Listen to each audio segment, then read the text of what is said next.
You're tuning into Black and White Sports on YouTube. The no-holds-barred truth on sports.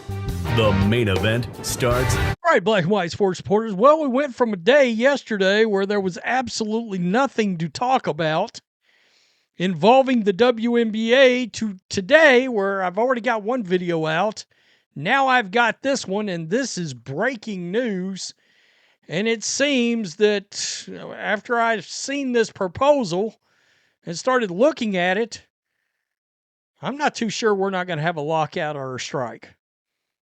Because the WNBA and the WNBA Players Union, they're a long way off. In fact, they haven't even come together as to how to calculate the revenue sharing. That's still not happening. As well as the fact that the percentages, they're a long way off. They are a long way off. So not only would there have to be a change, and I'll get to the specifics in a minute, not only would there have to be a change in how it's calculated, but they would have to bridge the gap of 15% for the first year and then 19% by the last year of the agreement. That's a hell of a gap. And I mentioned this in my video earlier. We're 24 days away from the next deadline. There's an expansion draft that should have already happened, actually. That probably should have happened sometime early last week. The WNBA and its players union remain far apart in labor negotiations, with players asking for more than double the share of the revenue proposed by the league. The Athletic just put this out. The league and the union are both proposing salary systems based on league revenue, but the two sides have distinctly different approaches to calculating player compensation, which has driven a wedge into the extended negotiations. Now, we saw Caitlin Clark. She made comments this weekend that there's going to have to be compromise. I get the feeling, does the rest of the fellow players understand that? She does. She completely gets it. She's the only player that I have heard that said the words, "We need to be playing basketball, and the fans want us to play basketball." Nobody else has bothered to say that. That's concerning. The Women's National Basketball Players Association, aka the union, recently proposed that the players receive roughly 30% of the total league and team revenue. Sources with knowledge of the discussions told The Athletic. Under the WNBA's latest salary system proposal, the players would receive less than 15% of total and team revenue, with that percentage decreasing over the life of the CBA based on the league's revenue projections. In the union's proposal, the salary cap would be determined by taking the player's share of the previous season's total revenue, subtracting the cost of various player benefits, and dividing that number by the number of teams, sources said. Some of those benefits include medical costs, local transportation costs, and housing. The union is proposing mandatory league and team audits to ensure accurate accounting and transparency, sources said. Oh, it's getting ugly.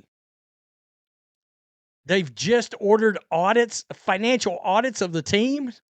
Oh, shit. Yeah, that's a good way to get on a terrible side of the owners. In the first year of the agreement, the players would receive 29% of the prior season's gross revenue. Gross revenue. They have to say gross because they never turned a profit. With a one-time adjustment applied to reflect the WNBA's new 11-year, $2.2 billion media rights deal going into effect next season. In each subsequent season, the players' share of the total league and team revenue would increase by 1%, with players earning 34% by the prior season's gross revenue in the final year of the proposed CBA.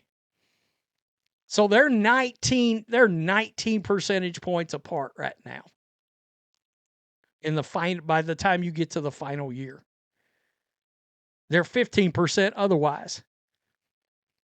As previously reported, the WNBA is proposing a system in which a portion of the league revenue would be shareable, with 50% of that portion going to players. How that shareable metric is determined is unclear, but it is not expected to compromise the league's total revenue. It would result in an average salary projected to be at least $500,000 and a projected $1.2 million in total compensation for max players in the first year of the agreement. The latter figure would be expected to rise over the agreement's duration. The union's proposal does not include concrete figures for players' maximum salaries. However, it's expected to result in the league's highest paid players earning more than $1 million per season. The two sides have continued exchanging proposals since agreeing to a second deadline extension November 30. The current CBA is expected to expire on January 9. The WNBA recently rejected a WNBPA proposal in which the players would receive 33% of total revenue for each year of the agreement, sources said, leading to a gradual 1% year-over-year ramp-up in the proposal submitted last week. It goes on to talk about something we've talked about. Kelsey Plum came out the other day. I did this video. It's a little bit disheartening, just frustration in negotiation, how far away we are. Quote, "This is the biggest moment the WNBA's ever seen. It's not something that can be messed up. We're going to fight for everything we deserve, Fever All-Star Caitlin Clark said." Isn't it funny that they left out her comments about, but we got to compromise and be aware, blah, blah, blah. Unfortunately, that reflects the bias in sports media with an outlet like The Athletic that is going to be wildly pro-player in this, as opposed to even calling it fair balls and strikes because, well, they hate billionaires. I mean, that's just, capitalism bad, blah, blah, blah. That's the camp The Athletic's going to be in with some of their journalists, and yikes, yeah. So, long story short, they're a long way off. They are a long way off, and they've got, 16 days, but they got 25 days. What do you do when you get to the 9th? You're going to extend it another 60 days or 30 days? I mean, you're going to have the expansion draft, free agency, and the actual WNBA draft. I mean, they're going to end up having they're going to mess around and have 6 weeks to do it all. And then you just got to think, okay, this is a total cluster F.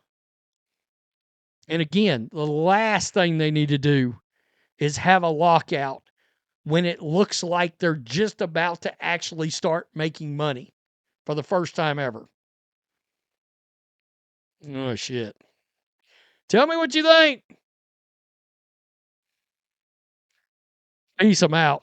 Till next time. Thanks for watching the show. Be sure to like, comment, and subscribe.